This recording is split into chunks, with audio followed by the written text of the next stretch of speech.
Bonjour à tous, ici Julien Petit. Fan de voitures, bienvenue sur ma chaîne.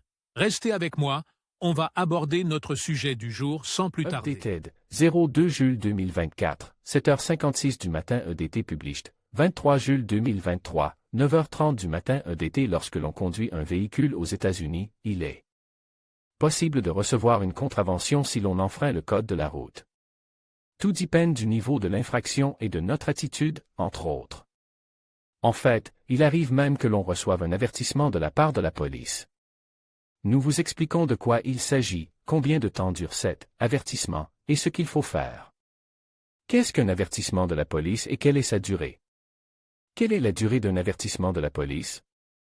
Type d'avertissement de la police. Qu'est-ce qu'un avertissement verbal? Qu'est-ce qu'une contravention ou un avertissement écrit? Que se passe-t-il lorsque vous recevez un avertissement? Un avertissement peut-il avoir une incidence sur mon dossier de conduite? Combien d'avertissements de la police de la circulation puis-je recevoir avant de recevoir une contravention? Qu'est-ce qu'un avertissement de la police et quelle est sa durée?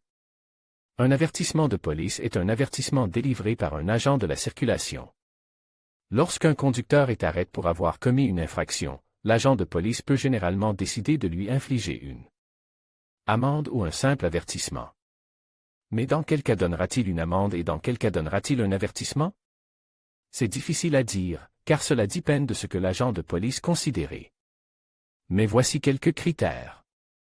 Il faut toutefois garder à l'esprit que dans les endroits où les agents doivent respecter des quotas d'amende, il est peu probable qu'ils décident d'émettre un avertissement au lieu d'une contravention ou d'un procès-verbal.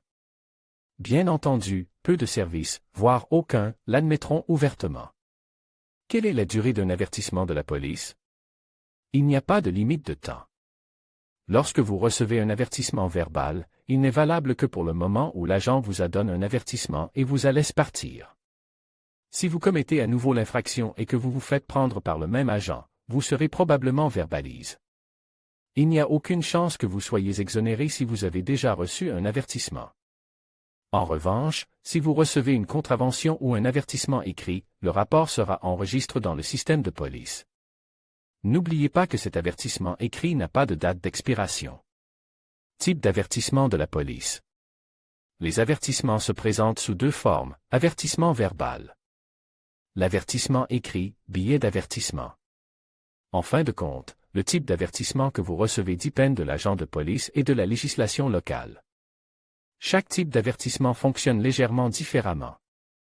Qu'est-ce qu'un avertissement verbal? Il y a avertissement verbal lorsqu'un agent vous dit qu'il vous laissera partir sans vous donner de contravention. En général, lorsque cela se produit, vous devez déjà être averti que vous n'aurez pas cette chance la prochaine fois, surtout si vous rencontrez à nouveau le même policier. Il y a de fortes chances qu'elle n'apparaisse jamais dans votre dossier de conduite.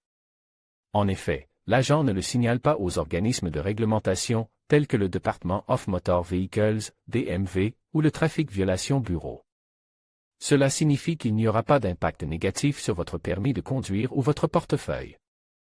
Qu'est-ce qu'une contravention ou un avertissement écrit? Un avertissement écrit est un avertissement plus sérieux qu'un avertissement verbal, car l'agent doit noter officiellement que vous avez reçu un avertissement. Cette situation est plus fréquentée dans les grands services de police, où les opérations quotidiennes sont plus bureaucratiques. Dans les villes plus petites, les avertissements verbaux ont tendance à être plus fréquents que les avertissements écrits. Lorsque vous recevez un avertissement, vous devez le conserver. En effet, ce type d'avertissement est souvent enregistré auprès des services de police et peut être utilisé contre vous si vous êtes arrêté pour une nouvelle infraction. Que se passe-t-il lorsque vous recevez un avertissement? En fait, vous évitez de recevoir une contravention. Qu'il soit écrit ou verbal, un avertissement est une mise en garde contre l'infraction pour laquelle vous avez été arrêté la prochaine fois. Un avertissement peut-il avoir une incidence sur mon dossier de conduite? La plupart des avertissements ne figurent pas dans votre dossier de conduite, mais certains avertissements écrits peuvent être déposés auprès des services de police, afin que les agents puissent savoir si vous récidivez pour une infraction dont vous avez été exempt précédemment. Le DMV ne tient généralement pas de registre des avertissements. Par conséquent, un avertissement pour une infraction au code de la route ne compte pas comme une condamnation. Toutefois, ce n'est pas parce que les avertissements n'affectent pas votre dossier de conduite qu'ils ne sont pas enregistrés par les services de police. En fait, de nombreux services de police aux États-Unis exigent que les agents consignent par écrit les avertissements qu'ils donnent. Ces documents sont ensuite classés dans le système d'archivage du service. Cette pratique permet aux services de police de maintenir des normes plus élevées afin de tenir les conducteurs davantage responsables de leurs actes.